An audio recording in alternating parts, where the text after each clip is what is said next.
नमस्कार दोस्तों, मैं दिलीप श्रीवास्तव आप सभी का अपने इस चैनल में एक बार फिर से बहुत बहुत स्वागत करता हूं।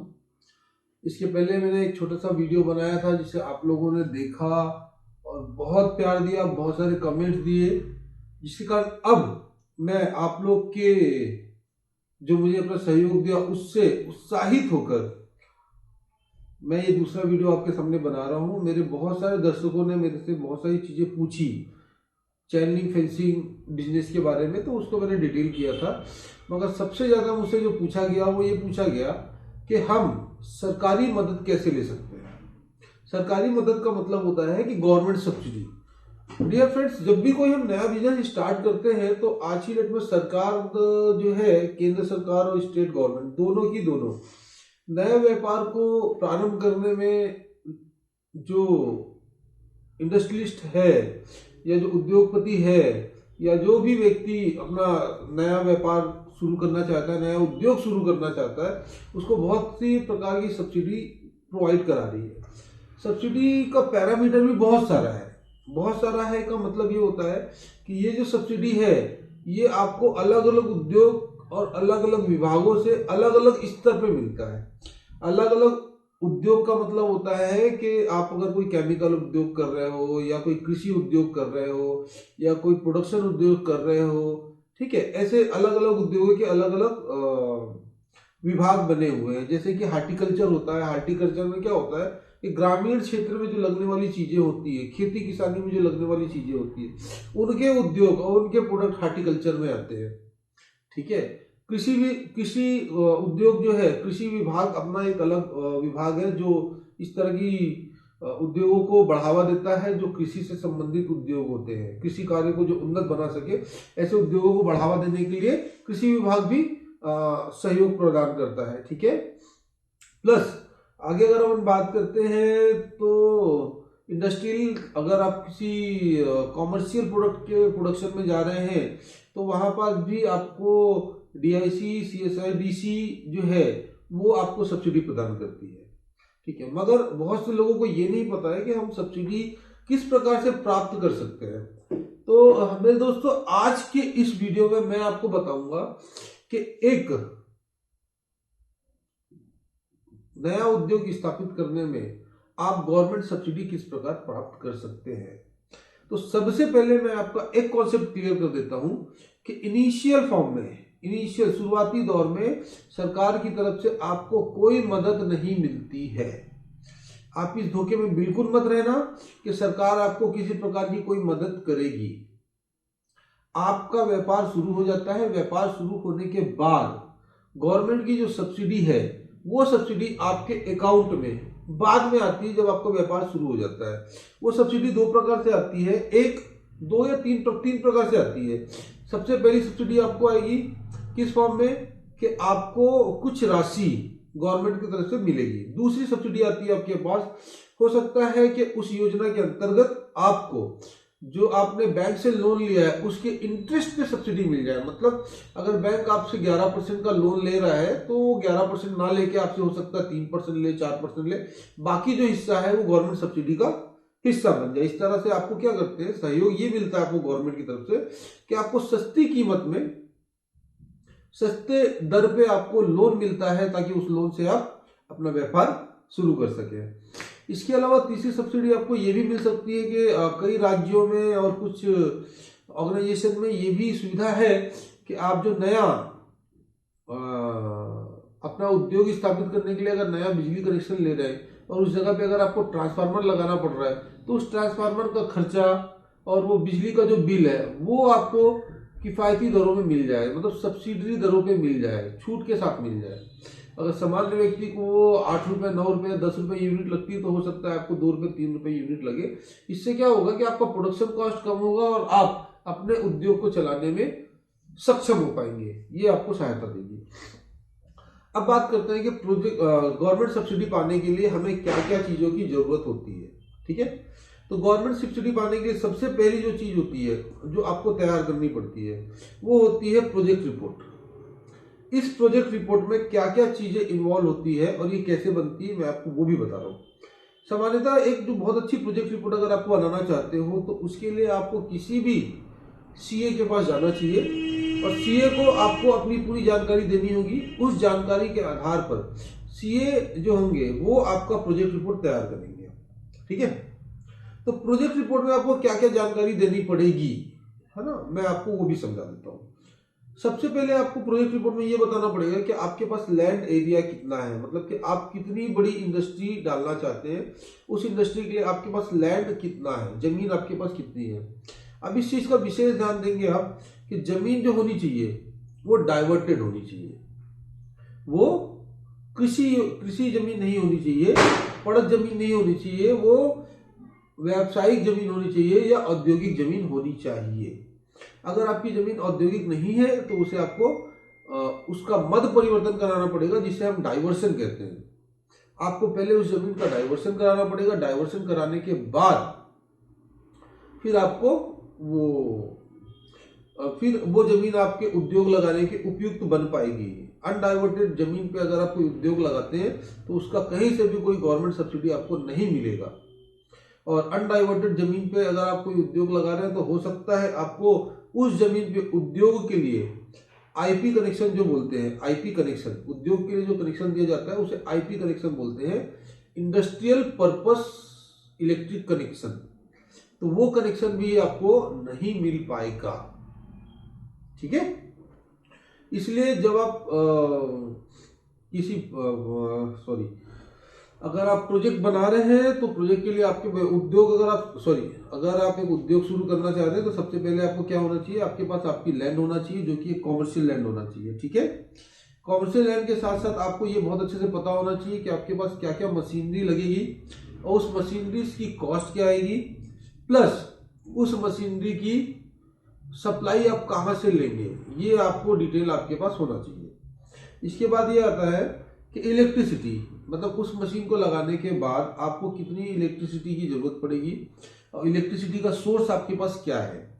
सोर्स का मतलब ये होता है कि नियर बाई आपके 11 kV लाइन कहाँ से आ रही है। लैंड जो आपका है, जो आपकी जमीन है, उस जमीन से आपकी इलेक्ट्रिसिटी 11 kV की लाइन है वो कितनी दूर में है आपको ये बताना पड़ेगा, क्योंकि जब हम कोई इंडस्ट्री लगाते हैं तो उस जगह पे हमें अपना खुद का ट्रांसफार्मर लगाना पड़ता है। ट्रांसफार्मर लगाने के लिए हमें 11 kV लाइन से अपने जमीन तक का लाइन खिंचवानी पड़ती है। तो ये बताने के लिए आपको इलेक्ट्रिसिटी की उपलब्धता बतानी पड़ेगी, कहाँ पास इलेक्ट्रिसिटी है वहां से हम खींच के लाएंगे। दूसरा आता है पावर कंजम्पशन। अब आप कोई इंडस्ट्री डाल रहे हैं तो उसमें नो डाउट बहुत सारी मशीनरी लगेगी, मशीनरी के साथ में मोटर भी लगेगी। ठीक है, मोटर के अलावा बहुत सारे और भी बिजली के सामान है जो लगते हैं, जैसे कि आपको बल्ब लगाने पड़ेंगे, पंखे लगाने पड़ेंगे। ठीक है, इस तरह छोटे छोटे और भी चीजें होती हैं। तो ये जो होता है इसको बोलते हैं पावर कंजम्पशन। पावर कंजम्पशन की एक रिपोर्ट होती है, वो रिपोर्ट आपको बनवानी पड़ेगी। अब ये पावर कंजम्पशन की जो रिपोर्ट है ये कौन बनाएगा, ये कोई भी ए क्लास या बी क्लास इलेक्ट्रिकल कॉन्ट्रैक्टर आपकी ये रिपोर्ट बना देता है। आपको उसे बताना पड़ता है कि आपके पास कितनी मोटर है, कितने कनेक्शन है, उसके आधार पे वो आपका पावर कंजम्पशन रिपोर्ट बना के तैयार कर देगा। अब अगर आपको ये ए क्लास और बी क्लास इलेक्ट्रिकल कॉन्ट्रैक्टर आपको नहीं मिलते हैं, मान लीजिए आपके आसपास एरिया पहचान में नहीं है, तो भी कोई बात नहीं है। आपको करना क्या है कि आपके आसपास में जो भी फ्यूज कॉल ऑफिस है या बिजली विभाग का अगर कोई ऑफिस है तो उस ऑफिस में आप चले जाइए, वहां के जेई या एई से बात कीजिए। वो जेई या एई आपको निश्चित तौर पे किसी न किसी व्यक्ति का रेफरेंस दे ही देंगे जो आपका ये काम कर देगा। ठीक है दोस्त, अब इसके बाद आपको बताना पड़ेगा कि आप रॉ मटेरियल कहाँ से परचेस कर रहे हो। ये एक डिटेल का हिस्सा है कि आप जब इंडस्ट्री लगाओगे तो इंडस्ट्री में किसी प्रकार का रॉ मटेरियल आप इस्तेमाल करोगे और उस रॉ मटेरियल की उपलब्धता आप कहाँ से लोगे ये आपको प्रोजेक्ट रिपोर्ट में बताना पड़ेगा। उपलब्धता बतानी पड़ेगी कि कहाँ से आप लाओगे, प्लस किस रेट में वो आएगा, आज का टेंटेटिव रेट आपको बताना पड़ेगा। उसके बाद आप उस रॉ मटेरियल से क्या फिनिश गुड बताओगे, तो फिनिश गुड आपको बताना पड़ेगा कि मेरा फिनिश गुड ये रहेगा। स्कोप ऑफ फिनिश गुड, मतलब आप जो इस फिनिश गुड बना रहे हो उस फिनिश गुड को आप कहाँ बेचोगे और आपके कंज्यूमर आपके शहर में, आपके राज्य में, आपके मतलब शहर में, राज्य में और देश में कहाँ कहाँ पास है। जिनको आप टारगेट करोगे कि हाँ मेरा सामान इन लोगों को मैं बेचूंगा। ठीक है।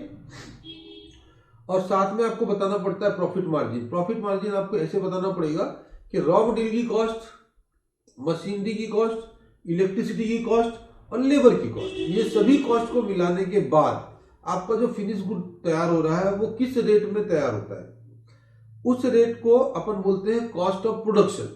ठीक है। उसके बाद फिर आप उसमें अपना मार्जिन जोड़ेंगे और मार्जिन जोड़ने के बाद आप सेल करेंगे। तो वो जो मार्जिन आपकी निकलती है उसको बोलते हैं प्रॉफिट मार्जिन, है ना। वो जो मार्जिन आपका एक्स्ट्रा पैसा बचेगा उसको बोलते हैं उस व्यवसाय का प्रॉफिट। तो ये आपको वहां पर बताना पड़ेगा। अगर आप इतनी रिपोर्ट एक सीए को देते हैं, इतनी जानकारी अगर आप एक सीए को देते हैं तो वो सीए आपकी प्रोजेक्ट रिपोर्ट बना के तैयार कर देगा।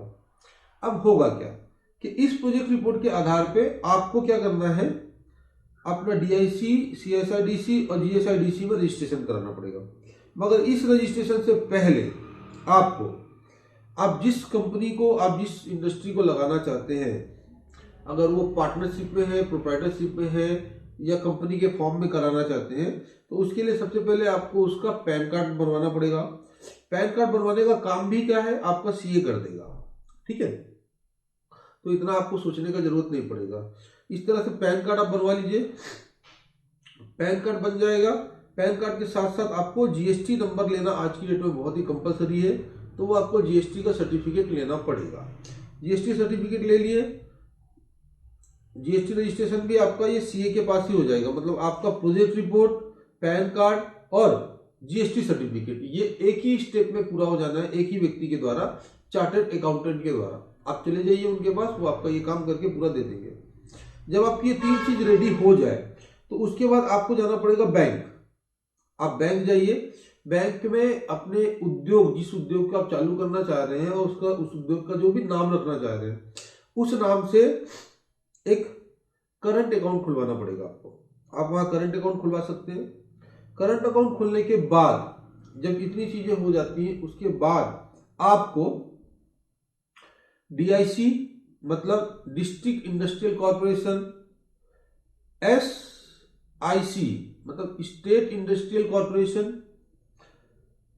और एनआईसी मतलब नेशनल इंडस्ट्रियल कॉर्पोरेशन, ये तीन जगहें होती है जहां हम सामान्यतः अपना रजिस्ट्रेशन कराते हैं। ठीक है। ये तीनों जगहों पर रजिस्ट्रेशन कंपलसरी होता है। अगर आप अपने शहर मात्र में करना चाहते हैं व्यापार तो आप डीआईसी में करा सकते हैं। अगर आप स्टेट लेवल में बिजनेस करना चाहते हैं तो डीआईसी में करा लीजिए, और अगर आप नेशनल लेवल में बिजनेस करना चाहते हैं तो एनआईसी में करा लीजिए। ठीक है। ये तीन रजिस्ट्रेशन जब आपके हो जाते हैं तो आपकी फैक्ट्री क्या होती है, एक उद्योग का रूप, आपका जो प्रोडक्शन हाउस है वो एक उद्योग का रूप ले लेगा। इतने कागज तैयार होने के बाद आपको जाना है डीआईसी के ऑफिस में, या डीआईसी के ऑफिस ना जाके आप पहले बैंक भी जा सकते हो। अगर आप बैंक जाते हो तो बैंक में अभी जो सबसे आसानी से मिलने वाला लोन है वो है मुद्रा लोन। प्रधानमंत्री श्री नरेंद्र मोदी जी की एक बड़ी ही महत्वाकांक्षी योजना है मुद्रा लोन, जिसके तहत आपको किसी भी तरीके की कोई भी जमानत, सिक्योरिटी डिपॉजिट नहीं करना पड़ता। सिक्योरिटी डिपॉजिट का मतलब होता है कि आपको किसी प्रकार का कोई लैंड प्रॉपर्टी, जमीन जायदाद आपको बैंक में गिरवी रखने की जरूरत नहीं है। सिर्फ और सिर्फ आपके प्रोजेक्ट रिपोर्ट और आपके रजिस्ट्रेशन के बेस पे आपको मुद्रा लोन 10 लाख रुपए तक का तत्काल मिल जाता है। मगर आप ध्यान रखेंगे ये मुद्रा लोन है, ये किसी प्रकार की सब्सिडी नहीं है, एक प्रकार का कर्ज है। तो ये कर्ज है ना, ये सब्सिडी नहीं है ये, मगर ये कर्ज आपको बड़ी आसानी से वापस मिल जाएगा। सब्सिडी वो चीज होती है जो आपको वापस नहीं करनी है, लोन वो है जो आपको वापस करना है। इसको आपको बहुत अच्छे से ध्यान रखेंगे। ठीक है। तो हम सब्सिडी की बात कर रहे हैं। मगर चूंकि अगर आपके पास पैसे की शॉर्टेज है तो आप तत्काल में अगर लोन लेना चाहते हैं तो बैंक से आप लोन भी ले सकते हैं, बैंक आपको लोन दे देगी। इतने कागज पूरे होने के बाद आपको जाना है आपके डीआईसी के ऑफिस, डिस्ट्रिक्ट इंडस्ट्रियल कॉर्पोरेशन के ऑफिस आप जाइए, वहां आप सब्सिडी के लिए अप्लाई कीजिए। अब सब्सिडी किसको और कितने परसेंट मिलती है उसको भी मैं आपको बता देता हूँ। सब्सिडी के बहुत सारे पैरामीटर हैं, किस उद्योग को कितना सब्सिडी देंगे इसकी पूरी की पूरी गाइडलाइन है, जो कि गजट में स्टेट के गजट में और नेशनल गजट में पब्लिश होता है। उस गजट के हिसाब से ही सभी को सब्सिडी मिलती है दोस्तों। सामान्यतः अगर आपको अधिक से अधिक सब्सिडी चाहिए तो उसके लिए आपको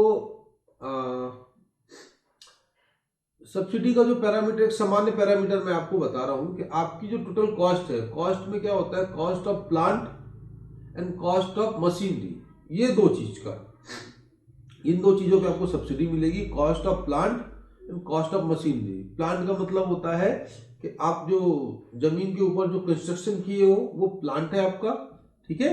और मशीनरी जो आप इंपोर्ट करते हो या फिर परचेस करते हो मशीनरी, उस मशीनरी की कॉस्ट पे आपको, उस मशीनरी पे आपको सब्सिडी मिलती है। सब्सिडी कितने परसेंट मिलेगी? सामान्यतः जो सब्सिडी है वो 30% मिलती है, मगर यदि नियोक्ता, ठीक है, या उद्योगपति एक महिला है, मतलब कि आपने ये उद्योग एक महिला के नाम से शुरू किया है, जिसकी साइनिंग अथॉरिटी एक महिला है, उस कंडीशन में ये सब्सिडी जो है आपकी 40% हो सकती है। हाँ, तो मैं दोस्तों बता रहा था सब्सिडी कहाँ और कितनी मिलेगी। अगर एक आदमी नियोक्ता है तो वहां पर सब्सिडी सामान्यतः 30% होती है, और अगर एक महिला नियोक्ता है तो महिला नियोक्ता को, चूंकि नारी सशक्तिकरण का समय चल रहा है और हर किसी ने नारी को सशक्त करने के लिए प्रण लिया हुआ है, इसलिए उस कंडीशन में आपको सब्सिडी 40% मिल सकती है दोस्त। तो ये था सब्सिडी का पूरा खेल, ठीक है। इसके बावजूद भी अगर आपको कोई चीज ना समझ में आ रही हो तो आप मुझे व्हाट्सअप कर सकते हैं।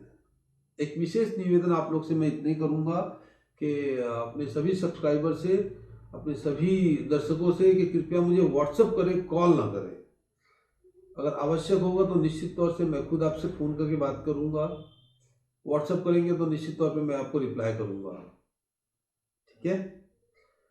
तो इस वीडियो को मैं यहीं पर समाप्त करता हूं मेरे दोस्तों, और अगर आपको मेरा ये वीडियो अच्छा लगा हो तो मेरे इस चैनल को सब्सक्राइब जरूर कीजिएगा, ठीक है। धन्यवाद।